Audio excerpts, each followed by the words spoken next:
Hey everyone, and welcome back to Passion for Life Gallery, where life inspires art.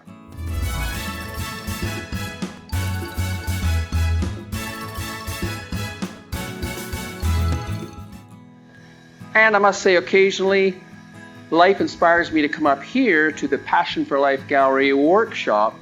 Now, admittedly, it has been a while since I have been in the workshop. Now, there's a few reasons for that. I have been very busy, as you know, shooting out of doors, taking pictures of birds, parks, all kinds of different things. And I must add also that the dust bothers me quite a bit. I do have a mask, but still I find the dust is a bit of an irritation. And so for that reason, I've been spending less time up here.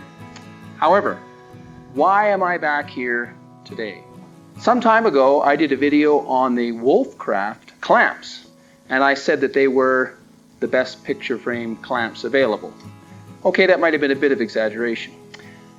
However, more than 700 people have actually watched some or all of that video, and a number have subscribed as well as a result. So just for you guys who watched that video and subscribed, this is a follow-up just for you. So what am I going to talk about today? Well, I just want to talk about three things. So the first thing I want to just mention is the placement of my clamps. I didn't really go into that in the other video so much. I use a carriage bolt, 1/4 inch carriage bolt through a hole in the table here. And it's 2 inches in from this edge, as you can see in the overhead. And it's about 4 inches, 3.5 to 4 inches in from this edge. The reason for that is I want this edge close to this edge of the table, so that I have access under here when I put my frames in case I want to wipe the glue or even put a nail in there or whatever. But on this side, it needs to be back a little bit further from the edge of the table. The reason for that is when I put my second clamp in for the other ones, I don't want it falling off the table. So this one has to be sitting in. Now, as I mentioned, this one is bolted down. This one cannot be bolted down because it has to be moved back and forth depending on the size of your frame. And you have to move it, be able to adjust it as you're squaring up the frame, etc. Now, if you're only using one, of course, that's not an issue. If you had two more, you'd have to mount them around here. But again, you'd have to leave them loose. Now, I just wanted to mention as well that the bases of these Wolfcraft clamps are actually 3/4 of an inch. Well, probably 18 millimeters, but that's pretty close to 3/4 of an inch. That means that you can use, in harmony with your other clamp, or when just using one, you can use 3/4 inch plywood as a support. So when you're clamping something into the clamp, you've got these 3/4 inch pieces of plywood as support. I usually just run a couple different directions along here so that I have lots of support for my frames. Okay, so that's something I just wanted to touch on. That's point number one. Point number two is that I have found that the clamps are not perfect. They are not quite wide enough.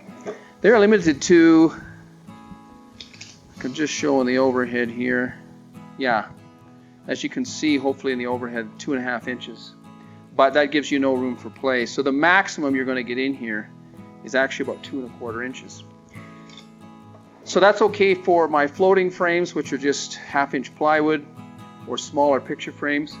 But for anything larger, such as this frame, it becomes an issue. Now, there is an allowance here, and hopefully I can catch this in this camera. You have the rabbet here for the actual painting, where it sits in this groove. And in my frames, that's always 3/8 of an inch.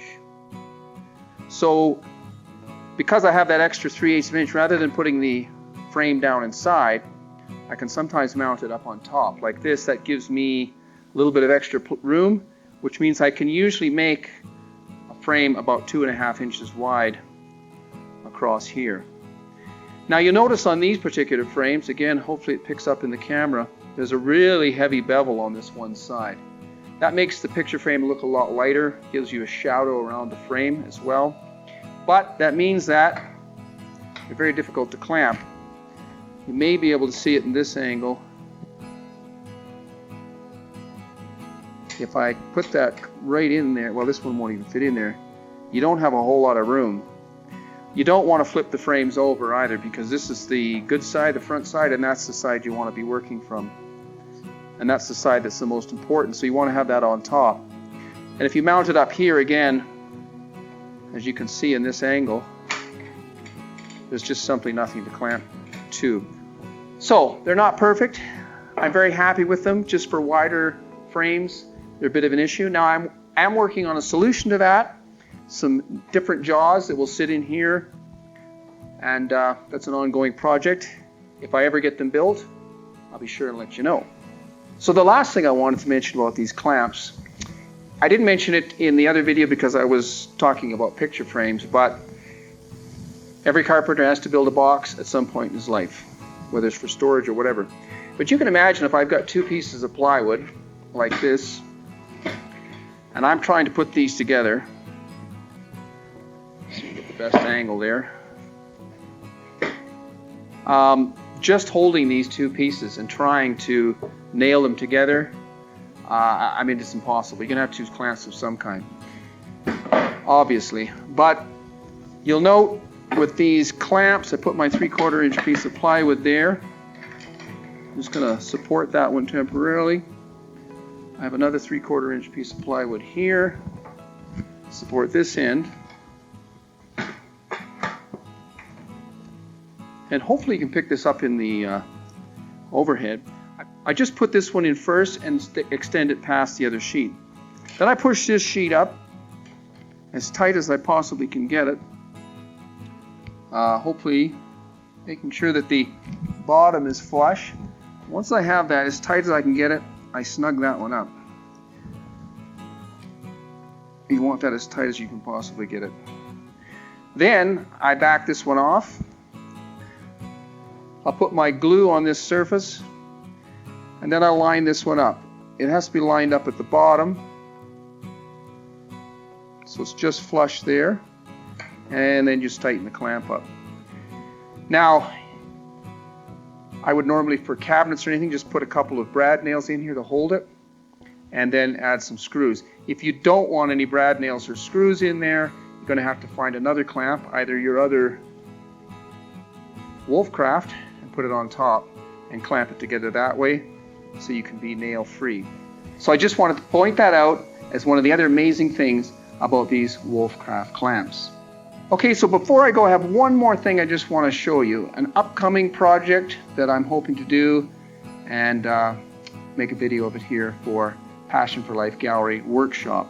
But first I have to just move this table, so bear with me. Okay, thanks for your patience. I just want to draw your attention to this folding stand. I have lights mounted on right now. In fact, I was using them to shoot the video earlier. This is a folding stand that I designed. It could be used for lights, it could be used for a whiteboard, it could be used for an easel. I have it quite high for lights, but it could be made slightly shorter for an easel. The nice thing about it is, even with the wheels on it, it could be folded up and carried away and unfolded. So I'll just show you the lights. As you can see, they are quite bright and they come in really handy. I've used this in my studio for painting, and I've been using it up here in the shop as well for shooting video. Comes in really handy. Anyway, that's a project that is coming down the pipeline if you stay tuned to Passion for Life Gallery. Okay, so thank you very much for watching and subscribing, and if you want to support this channel, give us a thumbs up. That would really help as well. So until next time, this is Passion for Life Gallery, where life inspires art.